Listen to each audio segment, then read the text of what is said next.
Hi అండి. మనం machine నేర్చుకోవాలంటే ముందుగా టేప్ గురించి తెలుసుకోవాలండి.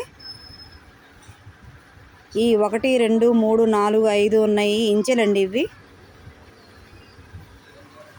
ఇక్కడికి అర, ఇక్కడికి 1, 1.25, 1.5, 1.30, 2, 2.25, 2.5, 2.30, 3 ఈ ఇంచెలండి. ఈ ఇంచెలు మన కొలతలకు పనికి వస్తాయండి. ఇవి పొడవు కానీ వెడల్పు కానీ పట్టడానికి ఉపయోగిస్తాయి.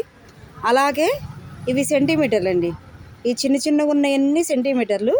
ఈ సెంటీమీటర్లు క్లాత్ను కొలవడానికి ఉపయోగపడతాయి. 25 అయితే 1/4 మీటరు, 50 అయితే 1/2 మీటరు, 75 అయితే 3/4 మీటరు, 100 అయితే మీటరు, 125 అంటే 1.5 మీటర్, 150 అంటే 1.5 మీటర్. మొత్తం టేప్ మొత్తం 1.5 మీటర్ ఉంటుందండి. ఈ చిన్న అంకెలు ఈ సెంటీమీటర్లు క్లాత్ను కొలవడానికి ఉపయోగపడతాయండి. క్లాత్ వాళ్ళు ఎంత తెచ్చారనే దాన్ని మనం కొలుసుకోవడానికి ఉపయోగపడతాయి.